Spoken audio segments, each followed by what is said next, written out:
Pada suatu hari, Nabi Sulaiman alaihissalam telah menerima wahyu dari Allah Subhanahu wa taala. Ia menerima wahyu agar pergi ke tepi pantai untuk menyaksikan suatu keajaiban yang akan ditunjukkan oleh Allah. Setelah bersiap, Nabi Sulaiman pun berangkat bersama rombongannya menuju tepi pantai yang telah disebutkan. Nabi berangkat bersama dengan rombongan manusia, jin, dan juga binatang. Setibanya di pantai, Nabi Sulaiman terus mencari sesuatu seperti yang dikatakan oleh Allah. Setelah lama mencari, ia belum menemui sesuatu yang aneh ataupun yang ajaib. Dan kata salah seorang rombongan, mungkin kita salah tempat Nabi. Tetapi Nabi Sulaiman berkata, tidak, disinilah tempat yang dijanjikan. Nabi Sulaiman mengarahkan jin Ifrit untuk menyelam ke dalam laut, untuk mencari tahu, siapa tahu benda atau keajaiban yang dimaksud itu ada di dalam laut. Kemudian jin Ifrit itu pun menyelam agak lama, kemudian ia kembali lagi dan laporan kepada Nabi Sulaiman. Jin Ifrit itu tidak menjumpai sesuatu yang ajaib atau sesuatu yang aneh. Kemudian Nabi Sulaiman bertanya, apakah kamu sudah mencarinya sampai ke dasar lautan? Jin Ifrit menjawab, belum Tuan. Akhirnya Nabi Sulaiman pun menyuruh jin Ifrit yang lain agar menyelam sampai ke dasar untuk mencari lagi sesuatu yang dimaksud itu. Setelah menyelam untuk yang kedua kalinya, si jin Ifrit ini pun ke atas laporan lagi ke Nabi Sulaiman. Dia laporan bahwa di dasar laut pun ia tidak menjumpai apa-apa. Tidak ada sesuatu yang aneh ataupun yang ajaib yang ia temui. Kemudian salah seorang rombongan Nabi Sulaiman, itu bernama Asif bin Barkhia, meminta izin kepada Nabi Sulaiman untuk agar ia yang berangkat mencari benda yang ajaib itu. Setelah mendapat izin dari Nabi Sulaiman, si Asif ini dia berangkat. Ya, ia juga menyelam seperti yang dilakukan oleh jin Ifrit tadi. Dia menyelam tuh ke dalam laut. Kemudian tidak lama sampai di dalam lautnya, ia menjumpai sebuah kubah yang sangat cantik. Jadi kubah itu cukup besar, kemudian sangat indah. Ia memiliki 4 pintu yang dimana setiap pintunya itu terbuat dari perhiasan gitu. Ada yang mutiara, ada yang dari zamrud, seperti itu. Kemudian si kubah itu tadi akhirnya diangkat, dibawa ke atas, ke daratan, dan diletakkan di dekat Nabi Sulaiman. Kemudian Nabi Sulaiman pun takjub melihat kubah yang sangat indah. Ia pun bergerak dan memohon izin untuk masuk ke dalam kubah itu. Ketika pintu dibuka, Nabi Sulaiman pun mendapati di dalamnya ada seorang pemuda. Dia tidak sadar dengan kehadiran rombongan Nabi Sulaiman. Pemuda itu bukan pingsan, bukan tidur, tapi dia khusyuk beribadah. Sampai akhirnya pemuda itu pun sadar jika ada rombongan yang datang. Nabi Sulaiman pun memberi salam kepada pemuda tersebut. Pemuda tersebut menyambut salam dari Nabi Sulaiman dengan perasaan yang sedikit terkejut karena tiba-tiba di dalam kubah itu ramai. Nabi Sulaiman memperkenalkan dirinya kepada pemuda itu bahwa beliau adalah Nabi Allah. Pemuda itu bertanya, dari manakah kalian semua ini? Bagaimana kalian semua bisa datang? Nabi Sulaiman pun memberitahu si pemuda itu bahwa rombongan Nabi Sulaiman datang itu karena diperintahkan oleh Allah untuk melihat keajaiban yang dikaruniakan Allah kepada si pemuda itu. Nabi Sulaiman pun meminta izin untuk melihat-lihat di dalam kubah itu isinya seperti apa ya. Kemudian setelah mendapatkan izin, Nabi Sulaiman pun takjub dengan keindahan yang ada di dalam kubah.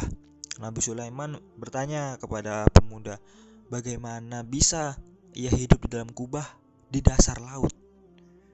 Pemuda tersebut pun mulai bercerita bahwa dia dulu itu adalah seorang yang berbakti kepada kedua orang tuanya, kepada ibu bapaknya selama 70 tahun lebih. Bapaknya itu adalah orang yang lumpuh dan ibunya adalah orang yang buta. Jadi selama 70 tahun ia merawat kedua orang tuanya sampai kedua orang tuanya tiada. Saat ibunya meninggal dunia, ibunya itu memanggilnya dan dia udah rela untuk meninggalkan dunia ini, dan dia bersyukur dikaruniai oleh seorang anak yang soleh. Ibunya pun berdoa agar anaknya ini dipanjangkan umurnya dan senantiasa bisa beribadah kepada Allah. Setelah ibunya meninggal, tidak lama bapaknya pun menyusul. Bapaknya juga meninggal. Sebelum bapaknya meninggal, dia pun juga sudah rela dengan takdirnya dan dia bersyukur telah dikaruniai seorang anak yang soleh. Bapaknya pun berdoa sebelum meninggal. Ia berdoa supaya anaknya bisa diletakkan di suatu tempat yang khidmat tanpa diganggu oleh syaitan, agar anaknya bisa senantiasa beribadah kepada Allah Subhanahu wa taala. Doa kedua orang tua itu pun dikabulkan oleh Allah. Suatu hari ketika pemuda itu jalan-jalan di tepi pantai, ia melihat sebuah kubah yang terapung-apung. Pemuda itu menghampiri kubah, kemudian ada suara yang memanggil si pemuda agar masuk ke dalam kubah. Setelah ia masuk ke dalam kubah, kubahnya itu pun bergerak dari pantai ke tengah laut, kemudian tenggelam. Tidak lama kemudian, muncullah malaikat di dalam kubah itu. Malaikat itu pun menjelaskan bahwa kubah ini adalah karunia Allah untukmu.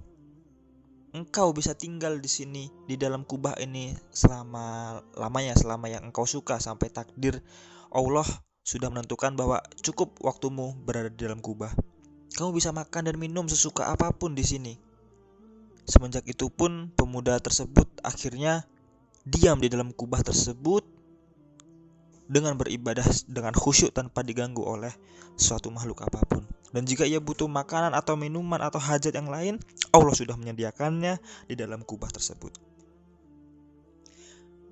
Semua rombongan pun takjub mendengar cerita si pemuda. Nabi Sulaiman bertanya kepada pemuda, "Berapa lama kamu berada di dalam kubah ini?" Pemuda itu menjawab, "Saya tidak pernah menghitungnya, Nabi. Tapi saya memasuki kubah ini semenjak Nabi Ibrahim alaihissalam sedang berada di dunia." Nabi Sulaiman pun menghitung. Itu artinya ia sudah berada di dalam kubah ini selama 2400 tahun lamanya. Nabi Sulaiman melanjutkan lagi, "Wajahmu pun tidak berubah seperti 2400 tahun yang lalu." Kemudian Nabi Sulaiman bertanya kepada si pemuda, dia menawarkan apakah pemuda itu mau ikut dengan rombongan Nabi Sulaiman pulang ke kerajaan. Pemuda itu menjawab, "Nikmat mana lagi yang harus aku dustakan selain nikmat yang dikaruniakan oleh Allah kepadaku ini? Aku bisa beribadah dengan tenang. Jadi mungkin jika engkau mengizinkan, biarkanlah aku kembali lagi ke dalam kubah ini, dan aku mohon agar engkau menempatkan kubah ini di tempat asalnya." "Oke, baiklah," kata Nabi Sulaiman. Akhirnya Nabi Sulaiman pun memerintahkan rombongannya tadi untuk mengembalikan si kubah ini beserta pemuda ini ke dasar laut lagi, agar ia beribadah kepada Allah sebagaimana mestinya.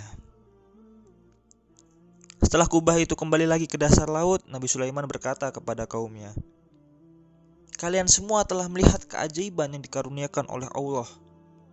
Lihatlah betapa besar balasan yang Allah berikan kepada orang yang taat kepada orang tuanya.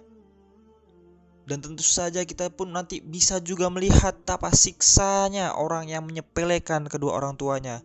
Nabi Sulaiman pun berangkat pulang, kembali ke kerajaan sambil bersyukur kepada Allah Subhanahu wa taala karena telah diberi kesempatan untuk menyaksikan suatu keajaiban ini.